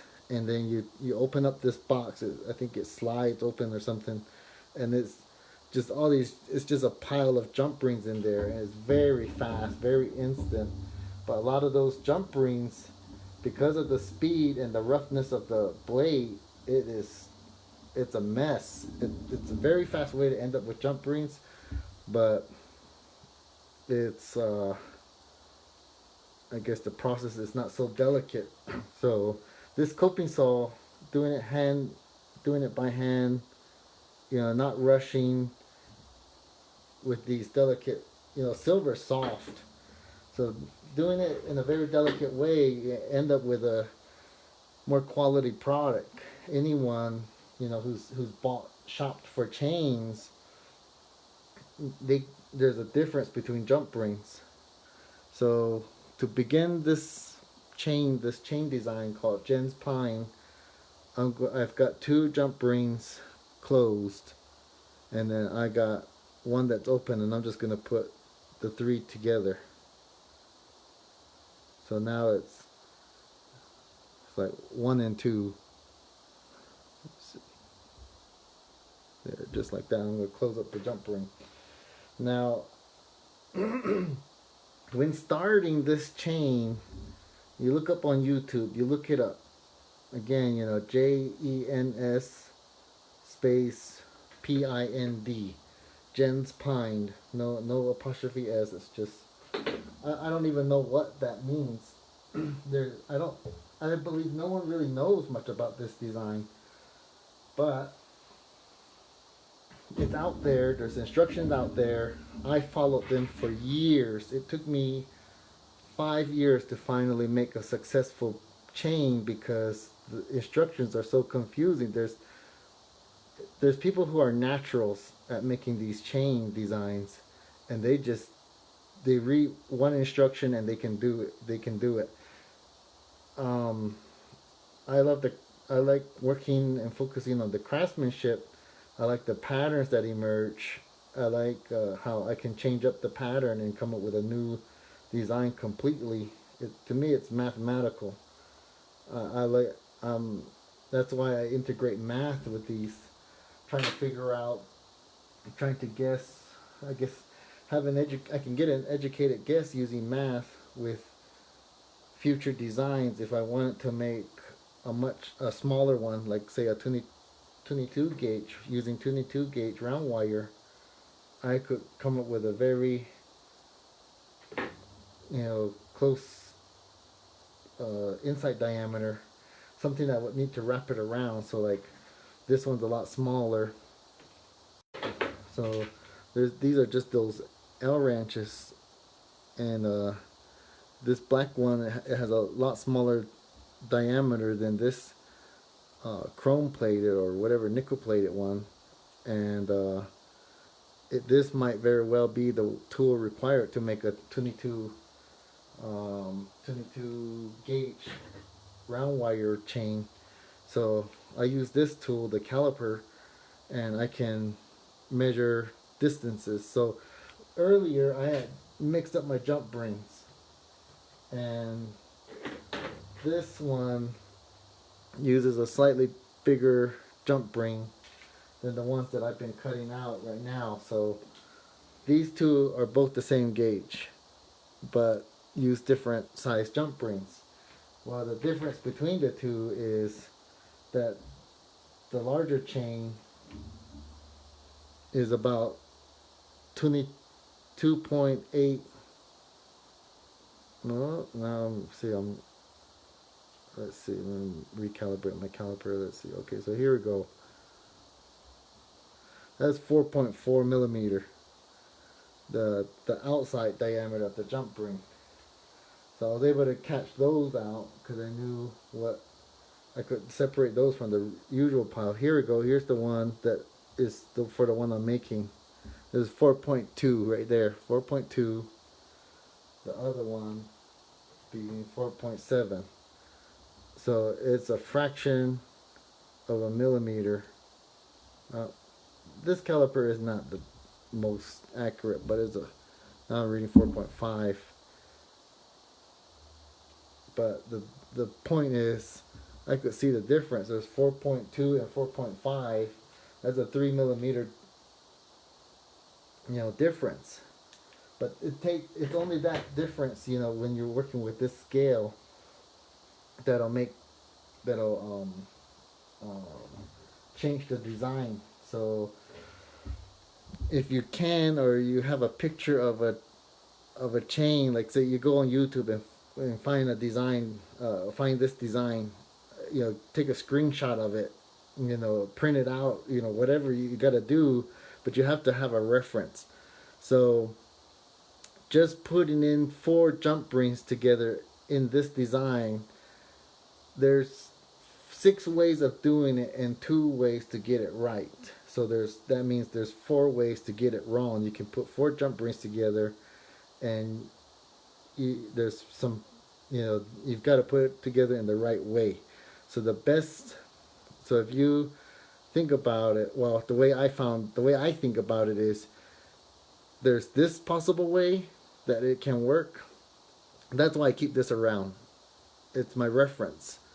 So I have this will work, and what I imagine is a mirror.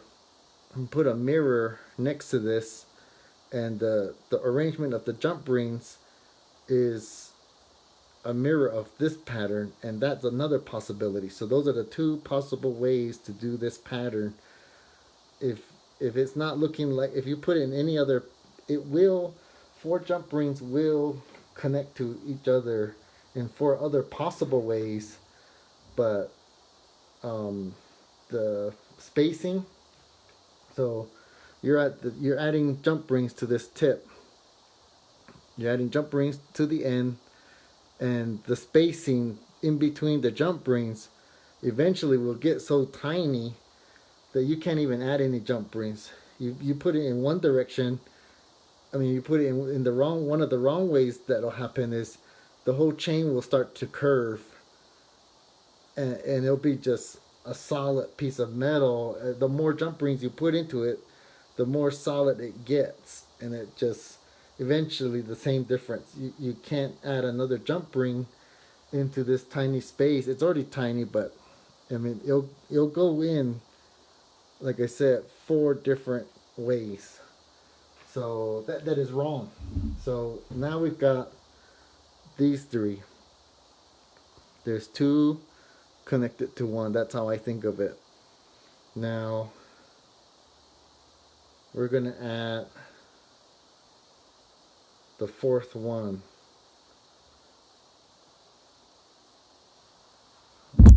Here. So the idea is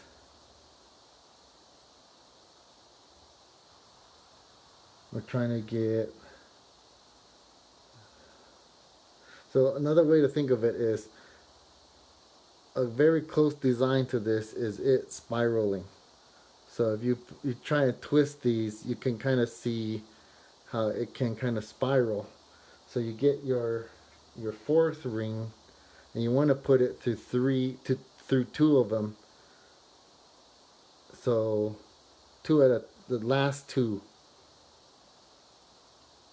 and I believe that should work. So now you can kind of, I can see it. Okay, so they call it a rosette when you get jump rings in sort of diagonal. So let me just put this together or close this jump ring, and then I'm going to file it. But when you put a jump ring inside a jump ring that's at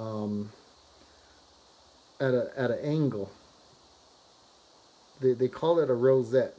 So that's another, I mean, that's standard chain terminology. You talk to somebody who's been, well, there's not many people I know that do chains, but when I look up on YouTube, which is where I've learned a lot of these chains, there's books on this stuff. It takes a certain type of person to do this kind of stuff, because this is just not for everyone. And now, just come to think of it, I made a mistake. I already made from the very get-go. I made a mistake already.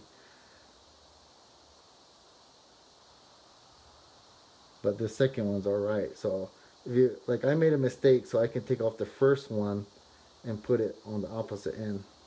So there. I can't see it, but I can feel it. So I can feel the smoothness after filing it with a fairly dull file. The tip of the file is dull. The further you get closer to the handle, it's not so dull. So this is the mistake I can see right here. This is just 1-in-1 chain, right? 1-in-1 jump ring. You never run into that situation with this design. So I'm going to take off that first link that I did, and put it on the opposite end.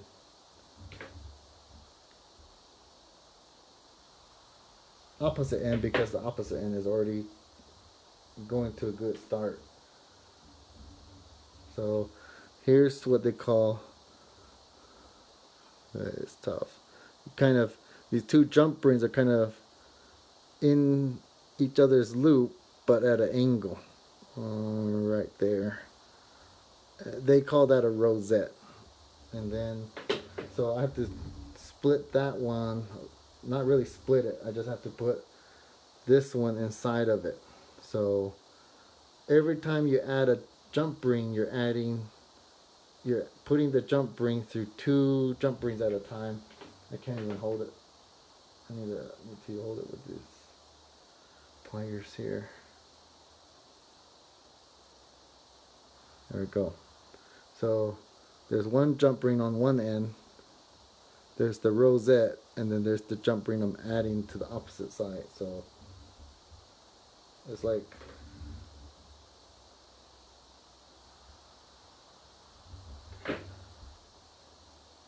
this is the very beginning. See it there, that one.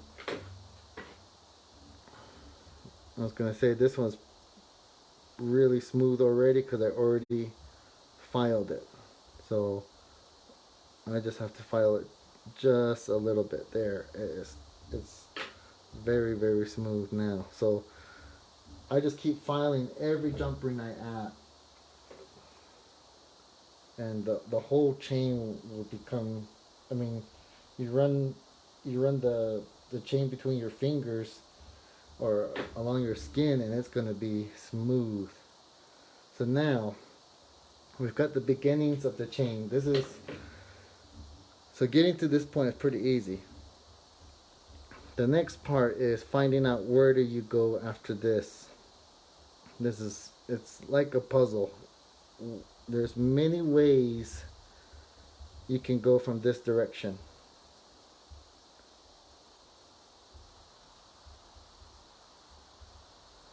Okay, so with just these four jump rings together, I've kind of tangled it. I've gotten to a point. Okay, there we go. Okay, now I can see it. Okay, so there's this one. Let me get the file.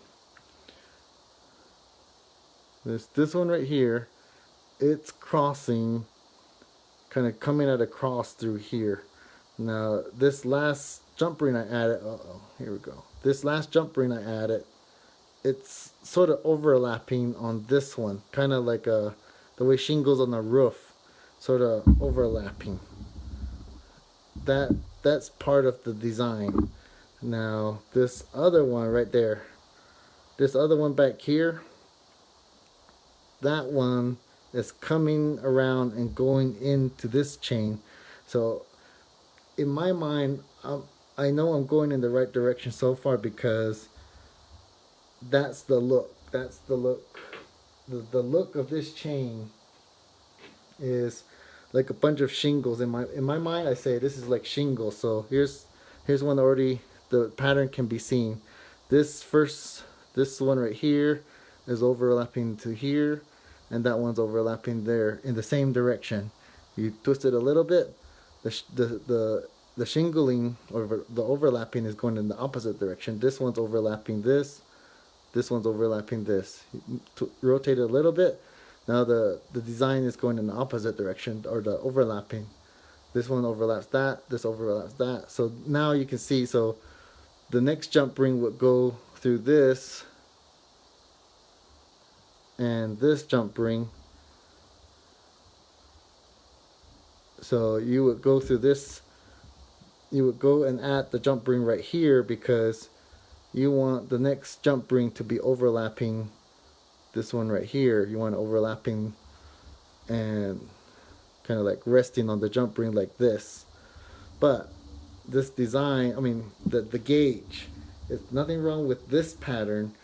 It's the fact that the gauge to inside diameter of the jump ring isn't allowing. I add one more jump ring, that's fine. Add a second jump ring, it's impossible. It's just too small. So that's another confusing thing. There's so many things. This is a complex design. You really need to take your time and focus on exactly what's happening at the beginning to help you determine if you're doing it right. You can go along with the chain for quite a while and not know if you're doing it right until you've got several inches already. So what I'm doing now is I'm just trying to get two jump rings, the last two jump rings connected. There we go. So I got the last two jump rings connected with the last jump ring. So this last jump ring I added, help get in focus. This last jump ring I added that's still open, I grabbed two of the last jump rings. It's going to be, not at this point, but it's going to be crucial that it's going to have to mimic a successful chain. This is what they don't say, they don't tell you. Like I've read this design in a book. I've seen people on YouTube talk about this design, and they never tell you there's 4 ways to do this wrong. They just tell you grab the last 2 jump rings, and that's that. Now, see what happens is the jump rings, with this few jump rings on connected all together, the jump rings can shift and move and change the overlap. They can overlap each other in different ways because it's just too loose. There's not enough chains connecting each other. This one just needs to be nudged a little bit further. There. So it's not, nothing is set just yet. It's still kind of all floating around and moving. It's not really set. I just want to get all the extra silver that is sticking out from being too